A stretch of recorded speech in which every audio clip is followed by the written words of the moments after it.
Hi, I am Professor Kim Soo-won.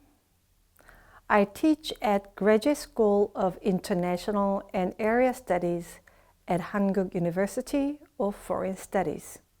This week, we are going to talk about sports in contributive diplomacy. And the first session, we'll look at a history of sports in Korea. The title of this painting is 시름도. It is created by Kim Hong-do in the 18th century. National Museum of Korea explains this painting as following. 시름도 is one of the masterpieces of Kim Hong-do. He placed two groups of onlookers in a circle at the top and at the bottom of the screen, which is to open up the space in the middle. Then, at the center of the picture, he put two wrestlers or 씨름 players competing against each other. The taffy seller, standing on the left, contributes to this circular composition even though he is out of sight of the onlookers. His shoes, which he has taken off, serve to narrow the empty space on the right.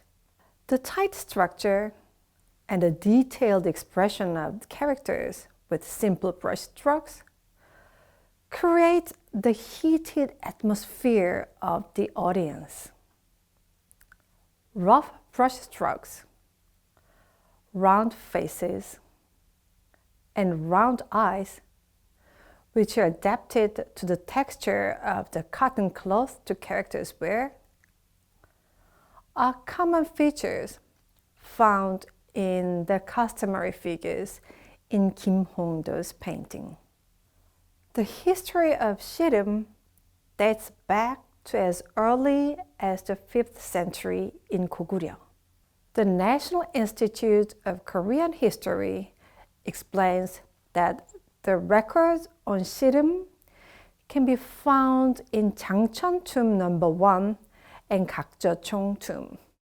Gakjeocheong, a cultural heritage of Goguryeo, is estimated to have been built in the early or mid-15th century. Gakjeocheong's 씨름 retains its shape clearly, and it is expressed much more realistically.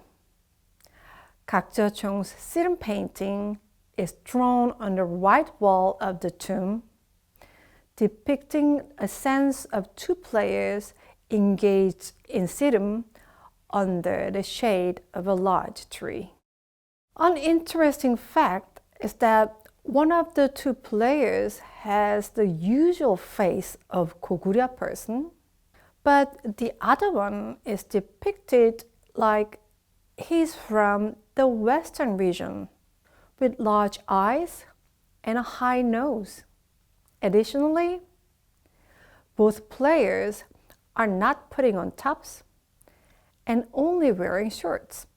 Both players wear the same loincloth worn today on their waist and legs, and they grasp or wrap the loincloth with both hands.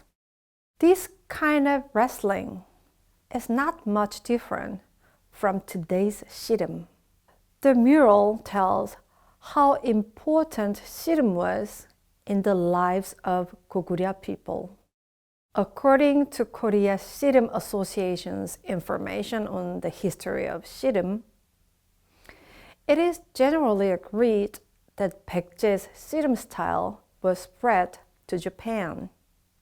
마상제, which I introduced in the first lecture, is acrobatics, performing various arts such as standing on horses, doing a handstand, hanging from the side, and jumping from side to side while riding a horse. Encyclopedia of Korean Folk Culture explains that masangjae has the characteristics of horseback martial art, but it also has a playful nature. Horsemanship was taught to horseback riding people as an art of performing various tricks on horseback, and it was practiced as a martial art in preparation for horseback combat in wartime. However, it gradually took on a playful character that included various skills along with the display of outstanding martial arts by professional dancers. Masangjae gradually weakened with the disappearance of horseback riding due to the development of guns, and its transmission stopped in the late Joseon dynasty. Like masangjae, ssireum and archery lost their characteristics as martial arts and developed into national games. Now, let me fast forward to the sports in the 20th century Korea. Images and information were excerpted from the website of National Institute of Korean History. This is a photo of the opening ceremony of the YMCA sports meeting held in Samsanpyeong in 1908. Sports days were an important part of physical activities during the Enlightenment period, and track and field and ball games were popular. In the late 19th century, modern sports were introduced as Joseon shifted to open-door policy. Enlightened intellectuals actively accepted Western modern sports from the standpoint of social evolutionism. In other words, the perception that modern education is necessary to survive in the era of the survival of the fittest, physical education in school was promoted. Accordingly, modern Western sports were introduced and distributed mainly via the school system. Furthermore, modern athletics were introduced to general public through joint sports events held by various schools. However, as Japan's invasion began in full force, sports became more nationalistic in nature. The joint sports day gradually developed from a simple student-centered athletic event into a nationwide event that formed a sense of national unity and promoted patriotic Enlightenment ideas. Hence, in Korea under the Japanese colonial rule, the Japanese Empire limited the number of such sports events or banned them altogether. At the same time, however, Japan actively supported martial art gymnastics and military training conducted in schools in Korea. After liberation, sports activities contributed greatly to uniting the people and exposing the new state Korea to the world. One such event was in 1947. A Korean marathoner won the Boston Marathon. It was the first major international sport event.